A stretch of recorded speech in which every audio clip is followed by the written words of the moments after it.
আসসালামু আলাইকুম। আমি জাহান। তো আজকে আমি টক ফল, কেউ মেস্তা ফল, কেউ তুত ফল বলে, ঘুরে ফিরে একটাই ফল, সেটার নাম আমি টক ফলই বলি। কারণ এটাকে আমি ভালো করে বেছে ধুয়ে তারপরে সিদ্ধ বসাই দিছি। ভালো সিদ্ধ বসার পরে ঠান্ডা হইলে আমি এটাকে ব্র্যান্ড করে চেলে চিনি দিয়ে জাল দিয়ে দিব। যখন একটু দেখবেন ঘন হয়ে আসছে তখনই একটা পাত্রে ঢেলে নেবেন। তো আমি কিছুটা জ্যাম বানাইছি আর কিছুটা আমি একটা পাত্রে রেখে তার মধ্যে ছোটো টুকরা করে একদম আমসত্তার মতন আমি ছোটো টুকরা করে কেটে নিছি।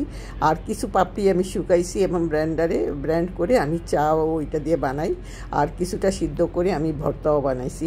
তো আশা করি আপনাদের কাছে খুবই ভালো লাগবে, আপনারাও একবার ট্রাই করে দেখবেন। যারা বানাইছে তারা তো ভালো কথা, যারা বানান নেই এই ফল দিয়ে জ্যাম বা ভর্তা বা চার জন্য গুঁড়া করে আপনি একবার হলে এগুলি বানাই দেবেন। এটা বেশি দিনও পাওয়া যায় না, এখনই সিজন, হয়তো আর কয়েকদিন পরে এটা পাওয়া যাবে না। এটা খুব অল্প সময়ের জন্যই আসে। তো আমি আবার পাউরুটিতেও লাগাইছি, খেতে আসলেই মজা লাগে, একটু টকটক তো এখন এই জন্য খুব ভালো লাগে। তো আশা করি আপনাদের কাছে ভালো লাগবে। আপনাদের কাছে যদি ভালো লেগে থাকে অবশ্যই আমার ফেসবুক পেজকে একটু লাইক এবং ফলো করে দিবেন।